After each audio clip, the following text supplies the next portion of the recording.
আমরা প্রায় এসে গেছি। মা ফ্লাইওভার এই সামনে দিয়ে ধরবো। মা ফ্লাইওভার ধরে এখান থেকে বিদ্যাসাগর সেতু নিয়ে কোনা এক্সপ্রেসওয়ে হয়ে তারপর সোজা সাঁতরাগাছি ক্রস করে বাঁ দিকে যে রাস্তাটা চলে যাচ্ছে মুম্বাই রোডের দিকে, মানে NH-16, আমরা সেই রাস্তা ধরে চলে যাব ধুলাগড়। ধুলাগড় থেকে NH-16 ধরে কোলাঘাট।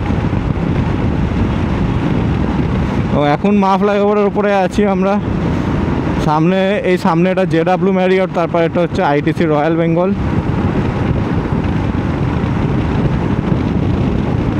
হ্যাঁ, আজকে যে কারণে আমি বেরিয়েছি সেটা হচ্ছে মেনলি মিউজিক থেরাপি।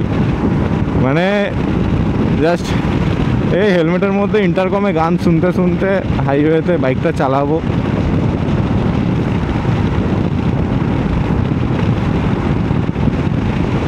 মানে হাইওয়েতে এইভাবে ভালোভাবে গান শুনতে শুনতে বাইক চালানোর জন্য প্রথমেই দরকার মানে ইন্টারকমে ভালো সাউন্ড হওয়া দরকার, তাই তো। কিন্তু দেখা যায় কি ম্যাক্সিমাম ইন্টারকম যেগুলো আছে সেগুলো মানে যেগুলোতে ভালো সাউন্ড তুমি এক্সপেক্ট করতে পারো সেগুলো হচ্ছে সবই 10,000-এর ওপর। যেমন হচ্ছে মানে একদম লো রেঞ্জের বলতে গেলে ব্লু আর্মার C30, সেটা তো প্রায় 11,000 টাকা দাম, কোথাও 10,500, কোথাও 11,000।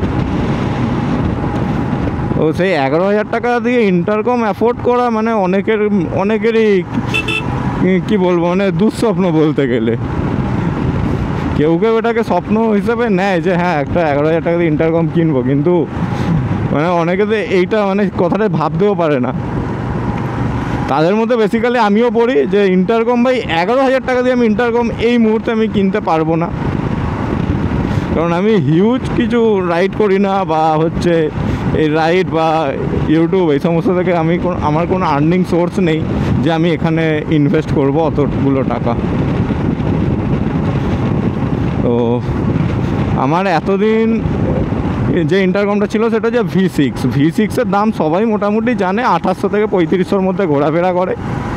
কিন্তু V6 আবার সাউন্ড কোয়ালিটি কিন্তু অতটা ভালো নয়। এখন নতুন বেরিয়েছে V6 Pro, সেটারও প্রায় কাছাকাছি দাম,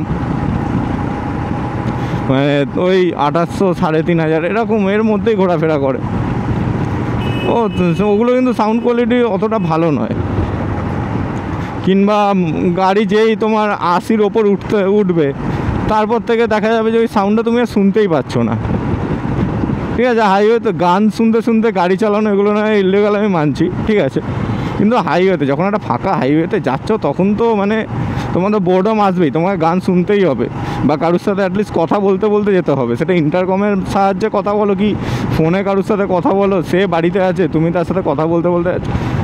কিন্তু মানে মোট কথা ভাই, যখন তুমি হাইওয়েতে রাইড করছো তার উপর একা, তখন মানে কিছু না কিছু তো অ্যাক্টিভিটি তোমায় করতেই হবে, নাহলে হাইওয়ে হিপনোসিসের কারণে কিংবা মানে চোখ লেগে যাওয়ার কারণে তোমার অ্যাক্সিডেন্ট ঘটতে বাধ্য। তো সেই টাইমে যখন তুমি 100-120-তে ক্রুজ করছো, ওই টাইমে যদি তুমি গান শুনতে চাও বা কথা বলতে চাও, সেই টাইমে তো একটা ভালো ইন্টারকম থাকা দরকার। তার জন্য কিন্তু আমি অনেক খুঁজে টুজে একটা ইন্টারকম পেয়েছি, যেটা রিসেন্ট বেরিয়েছে যতদূর ধারণা, কারণ এটা আগে কোনো দিন আমি নাম শুনিনি বা মার্কেটে কোথাও দেখতে পাইনি। এটা হচ্ছে ইজায়েসেরই Q8। হ্যাঁ, ইজায়েস যে কোম্পানির V6 আছে সেই কোম্পানিরই এটা হচ্ছে Q8 ইন্টারকম। এটা একটা মেস ইন্টারকম। এটা তুমি 6 জনের সাথে মেস ইন্টারকানেকশানে কনফারেন্সে কথা বলতে পারবে, ঠিক আছে। 6 জনের সাথে এবার সেম মানে মেস ইন্টারকমের মেন ব্যাপারই হচ্ছে তোমাকে সেম কোম্পানির ইন্টারকম ইউজ করতে হবে। এই নয় যে আমি Q8 কিনে নিলাম, আমার বাদবাকি গ্রুপে সবার ব্লু আর্মার আছে, তো সেক্ষেত্রে কিন্তু আমার Q8টা মানে জাস্ট একটা ওই ব্লুটুথ ইন্টারকমের মতো কাজ করবে, ঠিক আছে। তো মেস ইন্টারকমে কানেক্ট হতে গেলে তোমাকে সেম কোম্পানি তোমার গ্রুপে বা হচ্ছে তোমার আশেপাশে তুমি যাদের সাথে মোট কথা মেনলি রাইড করো, তো তাদের যে ইন্টারকমটা থাকবে তোমাকে সেটাই নিতে হবে, তবে তুমি মেসে কানেক্ট হতে পারবে।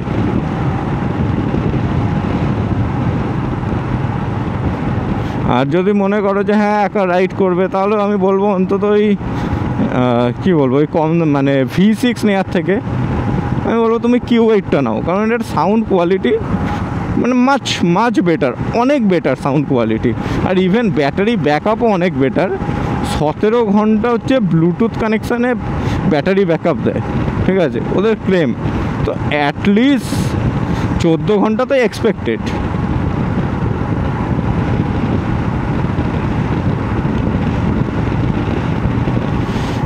সেই কারণে আমি বলবো যে Q8 নাও। এটা আমার দাম পড়েছিল ওই 5,000 5,500-এর মতো দাম পড়েছিল, ঠিক আছে।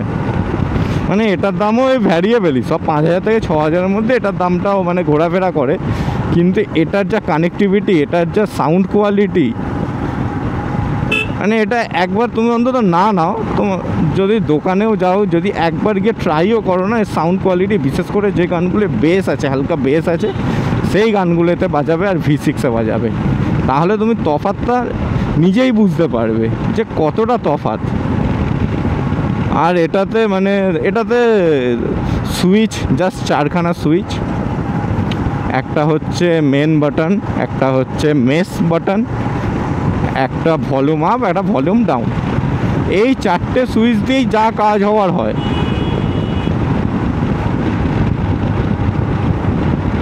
আর এই 4টে সুইচও মানে বেশ ভালো সাইজের। V6-এ যেমন হচ্ছে তোমার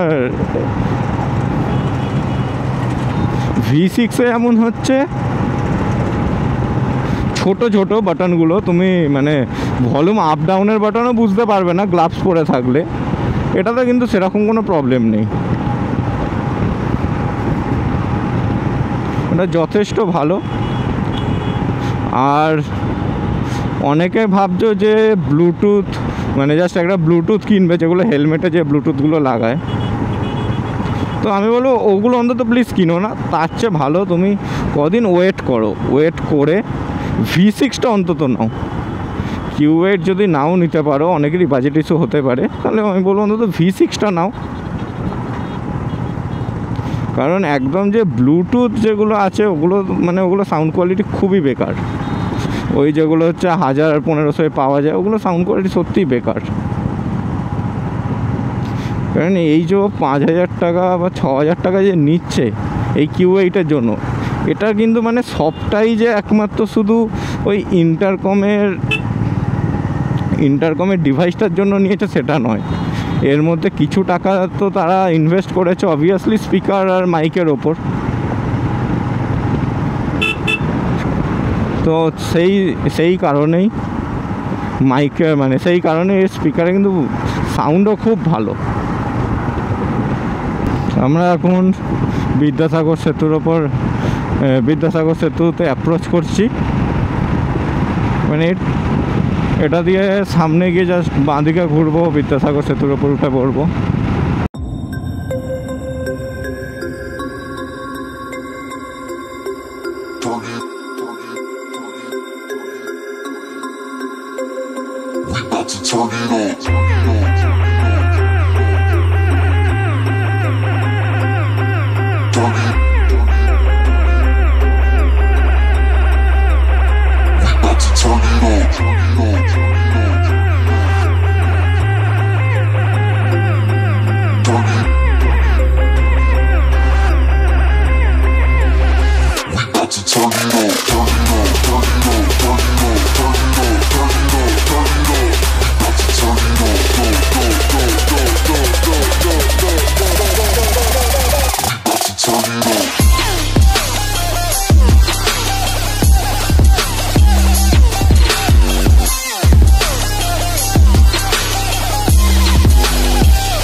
এবার এখানে আর একটা কথা আমি বলে রাখি, সেটা হচ্ছে যে দেখো তুমি যখনই দুটো আলাদা কোম্পানির মেস ইন্টারকম নেবে তখনই কিন্তু সেই দুটোর মধ্যে আর মেস ইন্টার কানেকশানটা হবে না।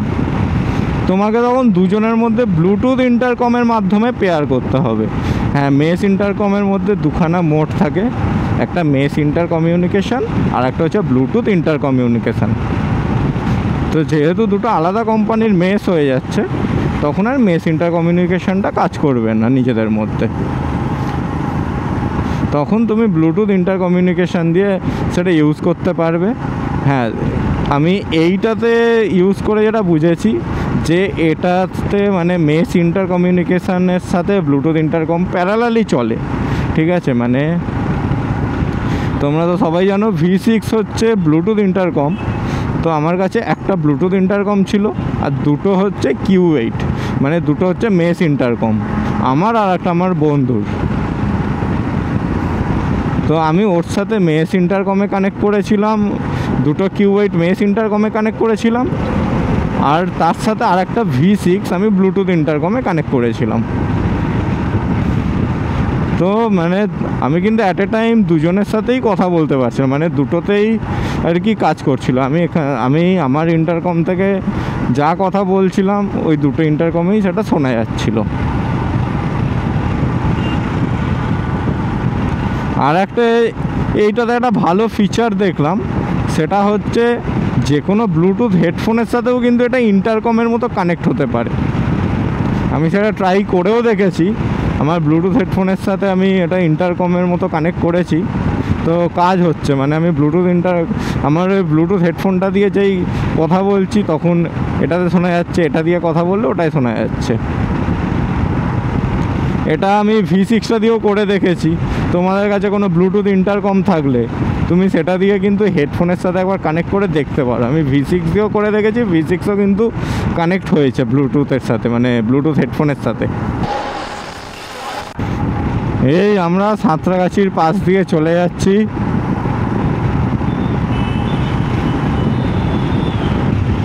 সাঁতরাগাছি স্টেশনটা কিন্তু বেশ বড় হচ্ছে।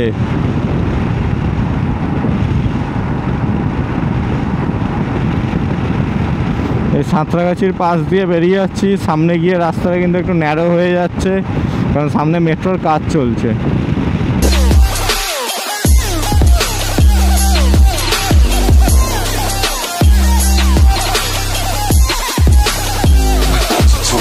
এই যে রাস্তাটা এটা সোজা যাচ্ছে, এটা কিন্তু সোজা গিয়ে লাস্টে একটা ব্রিজ পড়বে। সেই ব্রিজের ওপর দিয়ে চলে গেলে কিন্তু দিল্লি রোড ঢুকে যাবে, আর বাঁ দিক দিয়ে গেলে বোম্বে রোড, ডান দিকে দিল্লি রোড NH2, বাঁ দিকে হচ্ছে বোম্বে রোড, বালাশহর, এগুলোর জন্য NH60। এই সোজা ব্রিজটাতে না উঠে এখান থেকে আমরা বাঁ দিক চলে যাব।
আর আমরা এখন এই উঠে যাচ্ছি বোম্বে রোডের ওপর, একটু বাদেই আসবে ধুলাগড় টোল প্লাজা। পেছন থেকে রাস্তাটা সোজা চলে যাচ্ছে, আবার দিল্লি রোডেই কানেক্ট হয়ে যাচ্ছে। এই সামনে হলো ধুলাগড় টোল গেট। আমি এখানে এইটা হলো ধুলাগড়ের এখানে চায়ের দোকানটার সামনে দাঁড়িয়েছি, NHAI এর চায়ের দোকান। দাঁড়িয়েছি এমনি জাস্ট একটু ভিডিও ফুটেজগুলো চেক করে নিলাম যে ঠিকঠাক হচ্ছে কি না, কারণ এখন জাস্ট হচ্ছে আমি একটা সিঙ্গেল মাউন্টের ওপর রেখেছি। তো সেটা একটু চেক করে নিলাম যে ঠিকঠাক মতো আসছে কি না। এবার এখান থেকে বেরিয়ে যাবো।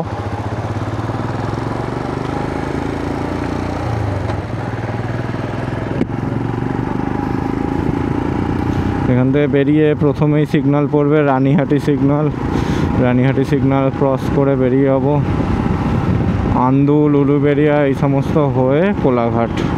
হ্যাঁ, আর একটা আমি যে ইনফরমেশনটা আমি আজকেই পেয়েছি সেটা হচ্ছে ব্লু ওয়ার্মার C30 যে অ্যান্টেনা মতো এটা বেরিয়ে থাকে না, মানে ওটাকে তোমাকে ওপেন করতেই হবে তবে গিয়ে মেস ইন্টারকম নাকি কাজ করে, এরকম আমি ইনফরমেশান পেয়েছি। তবে ওটা কিন্তু তাড়াতাড়ি ভেঙে যায়, মানে একটু নাড়াচাড়া করলেই ওটা ভেঙে যায় তাড়াতাড়ি। ও Q8-এ ওরকম একটা অ্যান্টেনা আছে, বাট এটা এটা আমাকে কখনো ওপেন করে বাইক চালাতে হয়নি, ওপেন করে মেস ইন্টারকম কানেক্ট করতে হয়নি। তো এটা খুব সুন্দরভাবেই ফিক্সড হয়েই থাকে, এটাকে তুমি চাইলে ওপেন করো, না চাইলে ওপেন করো না, কোনো ব্যাপার না। আমি সামনে একটা লোডেড হিমালয়ান স্পট করতে পেরেছি, হিমালয়ান 411। এই হিমালয়ানটার মধ্যে না একটা ব্যাপার আছে, এই যে ককপিট ভিউটা আছে না, এটা কিন্তু নতুন হিমালয়ানে নেই। এই ককপিট ভিউটা পুরো প্লেনের মতো লাগে, এরোপ্লেনের মতো। ওকে, পেছনে গাড়ি আছে,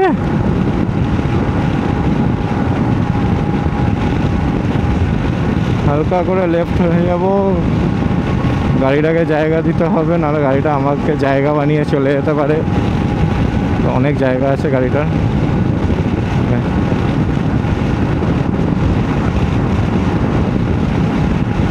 রাস্তাটাতে একটু বেশি গাড়ি আছে। যাই হোক, আমি আজকে রাইডিং গিয়ার্সও পরে আসিনি, আমার খুবই অদ্ভুত লাগছে। অ্যাকচুয়ালি পরলাম না, কারণ ভাবলাম এই গরমে আবার পরবো ওটা, আর আমার রাইডিং গিয়ার্সটা একটু বেশিই গরম।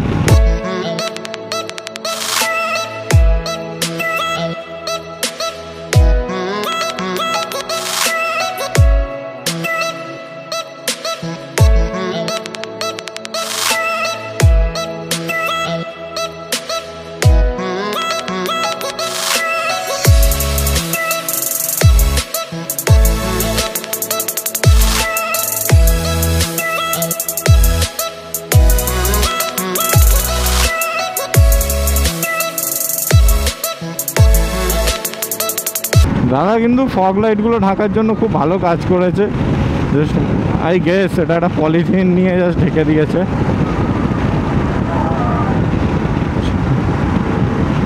দাদা মনে হয় সোলো ট্রিপে বেরিয়েছে, বা হয়তো কোথাও দিয়ে ফিরছে।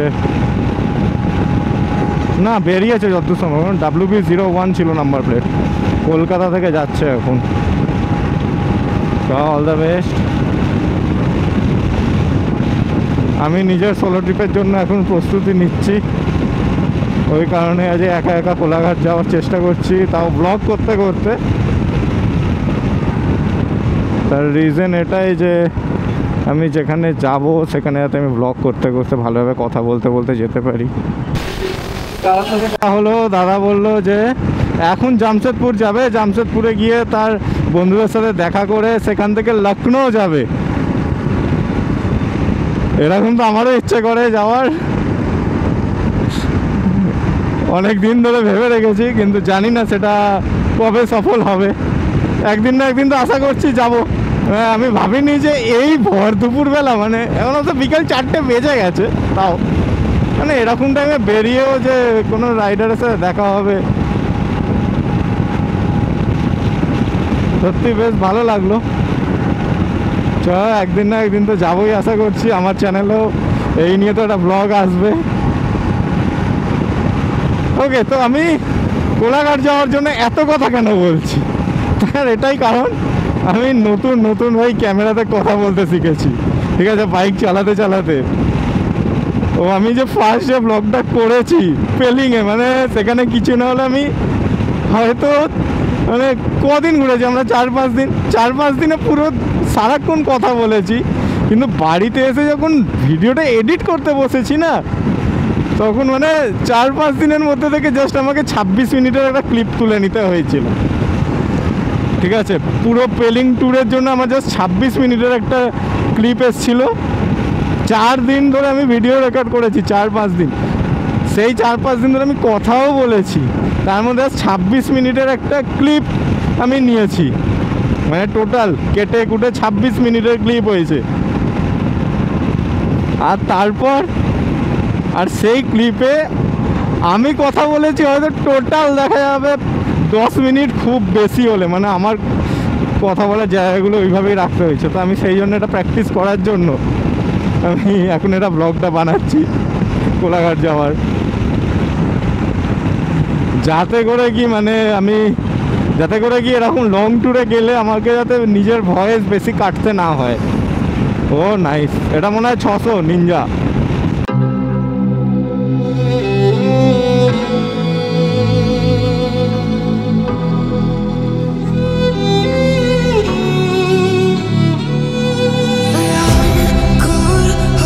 এখানে যে হাওয়া টাওয়া লাগছে না, মনে হচ্ছে না জ্যাকেটটা পরে এলে ভালোই হতো, মানে খুব একটা অসুবিধা হতো না। কলকাতা যেমন একটা অসহ্য মার্কা গরম হয়ে আছে, সে অতটা গরম এখানে নেই।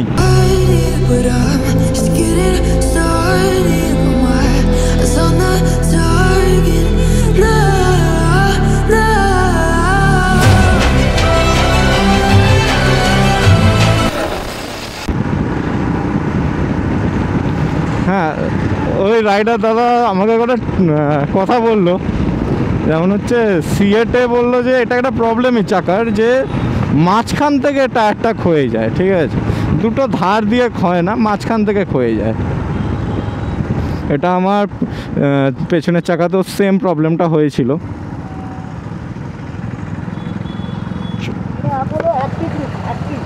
অ্যাক্টিভ গ্রিপ যদি তুমি এবারে যখন চাকা চেঞ্জ করে আবার ইউজ করে দেখতে পারো। হ্যাঁ, এমআরএফে লাগিয়েছি, সামনেরটা এমআরএফই করে নেবো।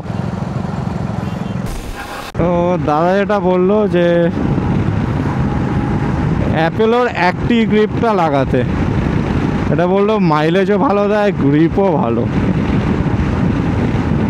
আমারও ইচ্ছে ছিল যে অ্যাপেলোর টায়ার লাগাবো, কিন্তু তখন অবধি সেরকম কোনো আমি রিকমেন্ডেশন কিছু পাইনি। আমার দাদা আমাকে বললো যে এমআরএফেরই লাগিয়ে নিতে, এমআরএফেরই ভালো। তো চলো এমআরএফেরই সেই জন্য লাগিয়ে রেখেছি।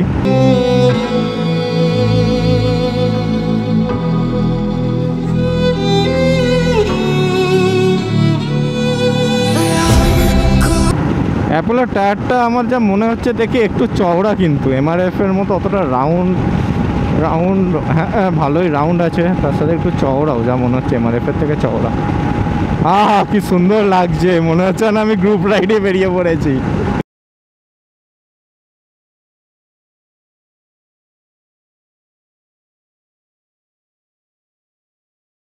আমি মোটামুটি এই 80 এরকমই ক্রুজ করছি, তেল বাঁচাচ্ছি অ্যাকচুয়ালি, মাইলেজ। আজকে আমার মাইলেজটা একটু বেশি চাই, কারণ আমি আজকে কোথাও ট্যুরিংয়ে বেরোচ্ছি না, জাস্ট এমনি একটা শর্ট রাইড মারছি। আজকে আমার তেলের চিন্তাটা আছে। অলরেডি আমি এটা তো এপ্রিল মাস চলছে, মার্চ মাসে অলরেডি একবার সিকিম ঘুরে এসেছি, অনেক টাকা খরচা হয়েছে।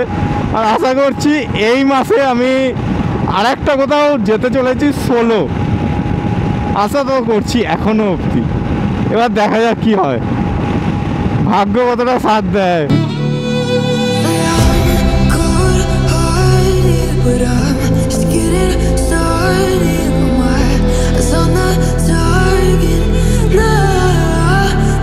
এরকম প্যানিয়ার্স লাগিয়ে নিলে না কোনো চিন্তাই হয় না লাগেজের। তবে প্যানিয়ার্স আমার যা ধারণা, আমি এখনও অবধি আমার এগুলো কোনো প্র্যাকটিক্যাল নলেজ নেই, ঠিক আছে। একমাত্র আমি সফট লাগেজ ইউজ করেছি, সফট লাগেজ খুবই কমফোর্টেবল অফ রোডে। এবার আমি এখনও জানি না হার্ড লাগেজ কতটা ভালো হবে অফ রোডের ক্ষেত্রে, কারণ আবার হার্ড লাগেজ আমি জানি না অফ রোডে কতটা মানে সুবিধাজনক হয়, কারণ মানে আমার মনে হয় হার্ড লাগেজ হয়তো খুলে টুলে পড়ে যেতে পারে। আমি কয়েকজনের প্লাস্টিক টপ বক্সের ক্ষেত্রে এরকম কেস দেখেছি। কোনো কারণে খুলে গেছে। তো জানি না তাদের হাই কোয়ালিটি লোক অত কিচ্ছু আমি জানি না, জাস্ট ওইটুকুনি ভিডিও দেখেছি। ওই ভিডিও দেখার পর তো মানে আরও মনে সংশয় হয় যে হার্ড লাগেজ লাগাবো যদি ওরকম প্রবলেম হয় অফরোডে। তো তার চেয়ে ভালো ভাই সফট লাগেজ এখন অব্দি ঠিক আছে।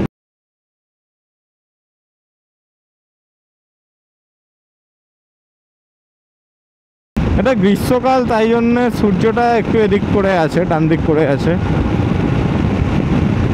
আর শীতকাল হলে কিন্তু সূর্যটা একটু বাঁ দিক করে থাকে, এটা আমি খেয়াল করেছি। আই গেস এটাকে উত্তরায়ণ দক্ষিণায়ন এরকম কিছু বলে হয়তো।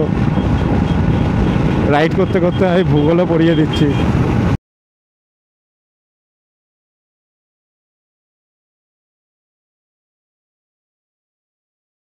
ও সূর্যটা দুর্দান্ত লাগছে,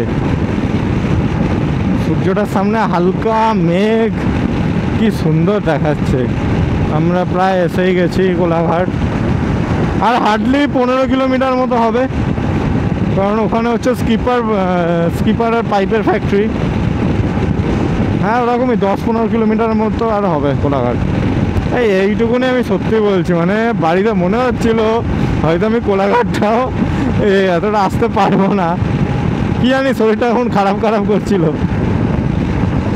কিন্তু বাইকে বসার পর মানে আমার কি বলবো, শরীরটা মনে হয় না শরীর নয়, লিটারালি আমার মনে হয় না আমার আত্মাটাই চলছে। কারণ এখন কোনো মানে শরীর খারাপ ওই সমস্ত কিচ্ছু নয়, জাস্ট ফুললি এনজয় করছি, হেলমেটের ভেতর গান চলছে আর তোমাদের সাথে কথা বলছি।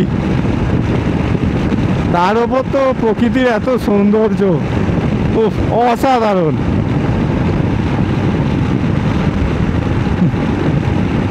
মানে এই সেম জিনিস আমার হয়েছিল আমার যখন ভাইজাগ যাওয়ার সময় ভুবনেশ্বর থেকে হচ্ছে 60 কিলোমিটার দূরে, যত সময় রামবাড় কাছাকাছি কোনো একটা জায়গায় বাইকের পেছনের চাকা লিক করে সে আমি বাইক নিয়ে ছিটকে পড়েছিলাম। তারপর বাইকে আমার আরএসে থাকায় আমি আরএসেতে কল করে আমার বাইক নিয়ে আবার ভুবনেশ্বর রিটার্ন যাওয়া হয়। সেখানে গিয়ে আমার বাইকে জাস্ট পেছনের চাকাটাই সারানো হয়, কারণ ওখানে সার্ভিস সেন্টার খুব একটা কাজের ছিল না। প্রথমে ম্যানেজার বলছে যে হ্যাঁ হ্যান্ডেল বার আছে, কিন্তু কাজের যারা কাজ করে তারা বলছে হ্যান্ডেল বার নেই, বলছে একদিন রাখতে হবে। আর দেখছি একদিন থাকা মানে অনেকটা আবার সময় নষ্ট, কিন্তু মানে ওই পরিস্থিতিতে আমি যেতেও পারছিলাম না, আমার মানে মনে জোরও পাচ্ছিলাম না যে আমি বাইকটা নিয়ে আবার বেরোবো। কারণ ওই যে অ্যাক্সিডেন্ট হয়েছিল, আমার জ্যাকেট ব্যাকেট ছিঁড়ে গেছিলো, অবস্থা খারাপ ছিল। মানে আমার নিজের কিছু হয়নি ক্ষতি, আর বাইকে স্যাডেল স্টে এই সমস্ত ছিল বলে আমার বাইকেরও কোনো ক্ষতি হয়নি। কিন্তু তারপর মানে সন্ধে হয়ে আসে, মোটামুটি 7টা নাগাদ আমি বাইকটাকে নিজে সার্ভিস সেন্টার থেকে বার করি। সার্ভিস সেন্টারে টাইলসের মাটি ছিল, মেঝেতে পুরো টাইলস, স্লিপারিও ছিল। আমি নিজে বাইকটাকে সার্ভিস সেন্টার দিয়ে বার করি, বাইকটা চালিয়ে রাস্তায় উঠতে মনে হলো না ঠিক আছে একটু হয়তো পারবো। তারপর হচ্ছে যে পাংচারের দোকান থেকে আমার বাইকের এটা পাল্টানো হলো টিউবটা, ওই দাদা থেকে আমি ওই দাদাকে পয়সা করে মিটিয়ে সেখান থেকে এখন এগালাম। ওই দাদাকেও জিজ্ঞেস করলাম যে এখানে থেকে গিয়ে কালকে শুরু করব, কালকে যাব নাকি এখানে থাকার ব্যবস্থা কিছু হবে। দাদাটাও জানি না কেন আমাকে বললো যে এখন তুমি বেরিয়ে যাও, রাস্তায় গিয়ে যেখানে তোমার মনে হবে তুমি আর পারবে না ওখানে তুমি থাকার জায়গা নিয়ে ওখানে ওই হোটেলে থেকে যাবে, আগে অনেক হোটেল আছে। আই গেস দাদাটা ভেবেছিল হয়তো আমি হার্ডলি 1 থেকে 2 ঘন্টা বাইকটা চালাবো, মানে 9টা-10টার মধ্যে হয়তো আমি হোটেল খুঁজে নেব। কিন্তু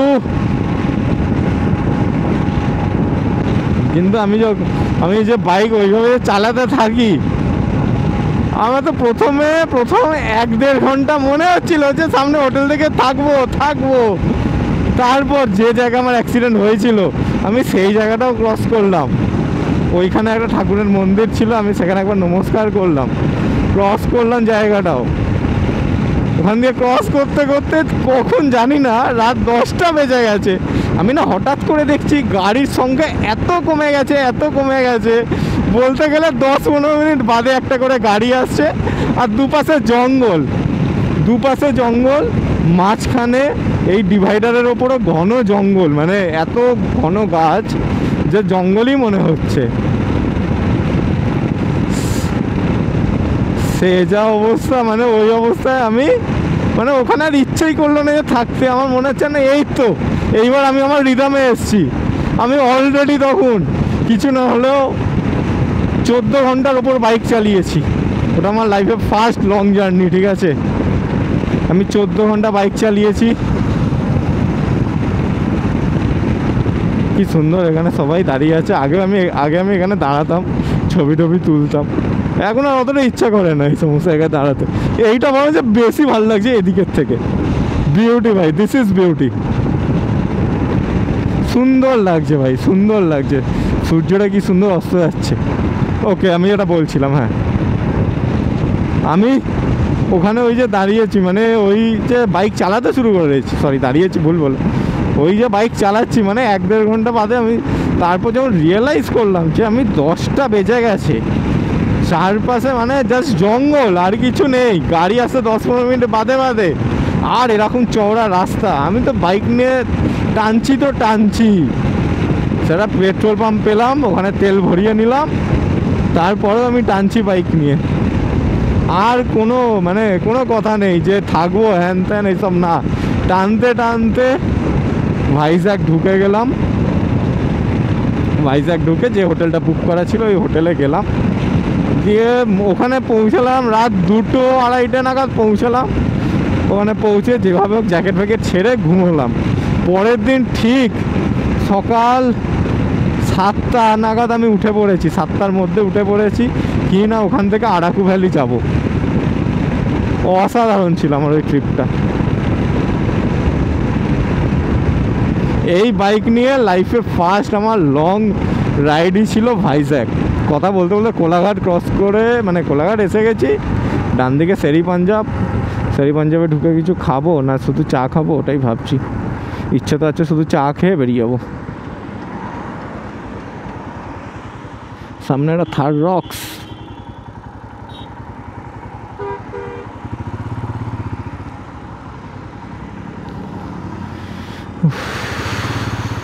চলো এই লেনটা ধরে বেরিয়ে যাই।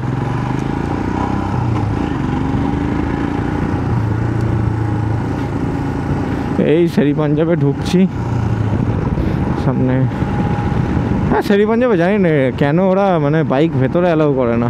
তোমার যতই দামি বাইক হোক, তুমি অল্টো নিয়ে আসো, ন্যানো নিয়ে আসো, গাড়ির ভেতরে পার্কিংয়ের জায়গা দিয়ে দেবে, কিন্তু বাইকে দেবে না। মানে রাস্তার ওপর যদি সব বাইক জমেও যায় তারপরে ওরা ভেতরে জায়গা দেবে না, কেন জানি না এটা। শেরি পাঞ্জাব এসে গেছি, একটা চা একটা সিঙ্গারা অর্ডার করে নিয়েছি। আমার বাইক ওই দিকে রাখা আছে।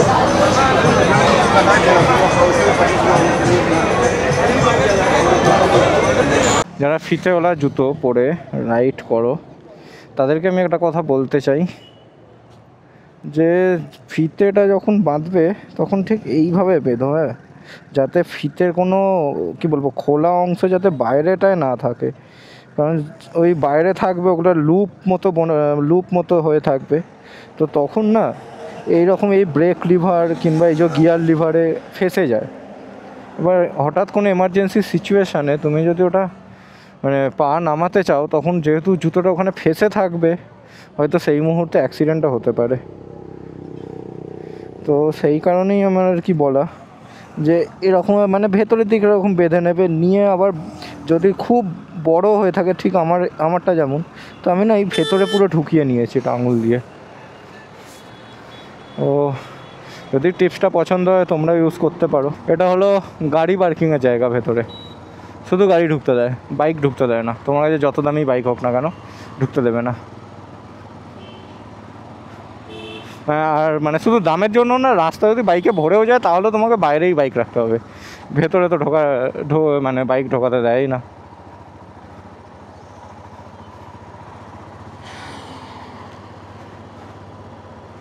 হ্যাঁ এখান থেকেও বেরোনো যায়, চলো আমি এখান থেকে বেরোবো, রাস্তাটা একবার চেক করে নিই। হ্যাঁ ঠিক আছে, নাহলে আরেকটু সামনে গিয়ে একটা কাট আউট আছে, ওখান দিয়ে বেরিয়ে যাওয়া যায়। একটা চা একটা সিঙ্গারা 66 টাকা দাম, হ্যাঁ 66 টাকা দাম নিল। কোনটা কত নিল জানিও না, যত সম্ভব ওই চাটা হয়তো 30 টাকা, না চাটা হয়তো 40 টাকা, সিঙ্গারাটা হয়তো 26 টাকা, এরকম কিছু একটা হবে।